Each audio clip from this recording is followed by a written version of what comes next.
makarating sa kanya. Pag ako ang humingi ng pahintulot mula sa general, pati katungkulan ko malalagay rin sa alanganin.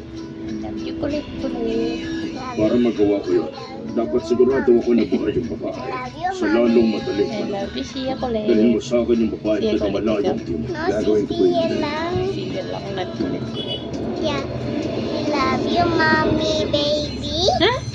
Kasi you're using the pink bottle. Yun, oh. Hindi po umuwi sa bahay niya si Kapitan Reed. Nagpunta dun sa bahay. Ganun ba? Nakalabas na siya sa ospital. Bakit wala pa siya sa bahay niya? Saan kaya siya? Kulit-kulit. Hey guys, good morning. Bye-bye, guys. Ay, babay pala. Bye. Yan na nga yun.